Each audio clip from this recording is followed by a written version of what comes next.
there was a Tara O'Connor, I believe her name was, a young Irish lass who was Junior Miss Trump Atlantic City pageant sexist winner that were easily accessible since this campaign began. That he is bankrupt 4 times, that he got all his money from his father, and she's the prostitute. Who is he? He's the moral arbiter of 20-year-old behavior now, right?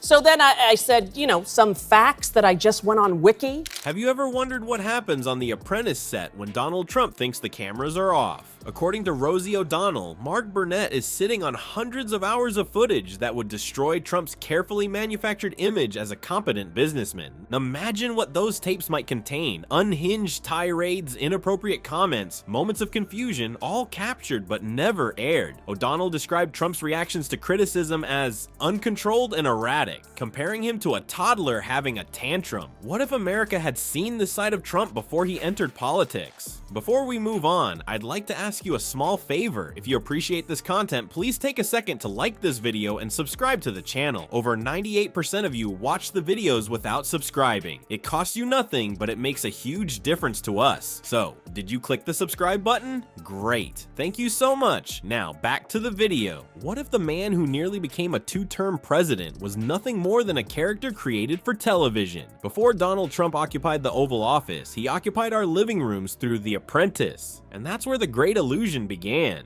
By the early 2000s, Trump's business reputation was in tatters. He had accumulated a string of spectacular failures, from Trump Airlines to Trump Steaks, from the Plaza Hotel to multiple casino bankruptcies. His financial empire was crumbling, with 6 business bankruptcies that had pushed him to the brink of personal financial ruin. Banks were reluctant to lend to him, and his name was becoming synonymous with failure rather than success. It's been really, we've sort of made the joke on the show that he's flip-flopped on everything except you. It's actually very true. And I remember as a child feeling, wow, there's no safety in my house, and look, there's no safety in the world. And all of that came right up when he, first of all, when he announced, I was like laughing. He was on that little escalator down with the fake crowd going, like, here's my wife who loves me. And she's like, how do I get out of here? Right? I have put in that request by tweet. Yeah. And I'm waiting to hear, but nothing really will. Enter Mark Burnett, the reality TV mastermind. Burnett didn't just cast Trump in a show, he recast Trump's entire public image. Through careful editing, dramatic music, and staged boardroom confrontations, The Apprentice transformed a failing businessman into the very embodiment of corporate excellence. The Trump we saw on television wasn't just confident, he was infallible. Every decision was portrayed as brilliant, every business insight presented as visionary. Week after week, millions of Americans witnessed this carefully constructed fiction. The wooden boardroom became Trump's throne room. His catchphrase, "You're fired," echoed through workplace conversations nationwide. His blunt, take no prisoners approach seemed refreshingly honest in a world of corporate doublespeak. It was compelling television. It was also almost entirely manufactured. While Trump played a business genius on TV, his real-world ventures continued to struggle. During the same period The Apprentice aired, Trump's actual businesses faced lawsuits, more failed ventures, and mounting debts. The disconnect between image and reality couldn't have been starker, yet the power of television proved stronger than facts, embedding this fictional version of Trump deep into the American consciousness. This manufactured mythos became the foundation for his presidential run. Millions of voters couldn't separate the boardroom character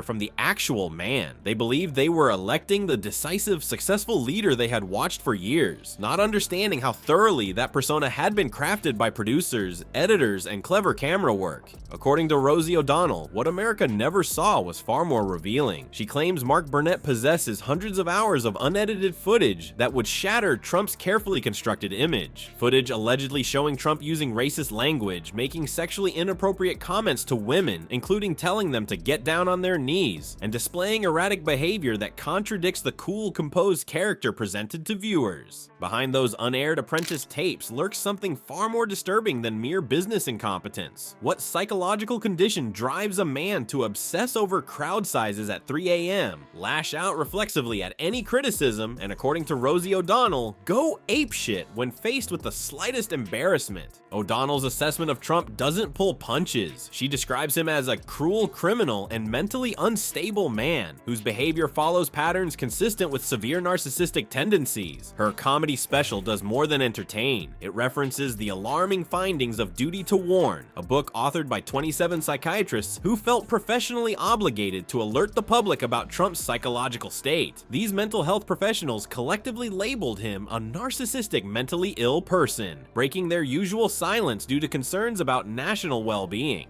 This clinical assessment creates a stark contradiction between Trump's carefully manufactured image of strength and his apparent emotional fragility. While his supporters see a decisive leader, O'Donnell points to his middle-of-the-night social media meltdowns as evidence of a man with the emotional regulation capacity of a toddler. His fixation on crowd sizes, inability to ignore even minor slights, and reflexive attacks on critics reveal someone desperately seeking constant validation rather than a self-assured executive. Perhaps most concerning is how these psychological patterns manifest in leadership. O'Donnell argues that Trump's impulsive decisions often stem from personal grievances rather than strategic calculations. His inability to process criticism constructively doesn't just make for entertaining late-night tweets. It creates a dangerous scenario when combined with executive power. A leader who retaliates against perceived enemies and makes snap judgments based on emotional reactions poses unique risks to democratic institutions. O'Donnell's comedic approach serves a crucial purpose. By using humor to deliver these serious psychological insights, she makes complex ideas about narcissistic behavior patterns accessible to everyday Americans. She connects Trump's public displays, the angry tweets, his compulsion to strike back at critics, his need for constant praise, to deeper psychological issues that mental health professionals have identified as potentially dangerous. What Americans witness publicly may only be the sanitized version of Trump's emotional volatility. If O'Donnell's claims about those unaired Apprentice tapes are accurate, they would reveal far worse behavior than what we've already seen. The gap between the boardroom character constructed for television consumption and the emotionally volatile man described by psychiatric professionals represents more than just clever editing. It constitutes a dangerous deception with real consequences for a nation.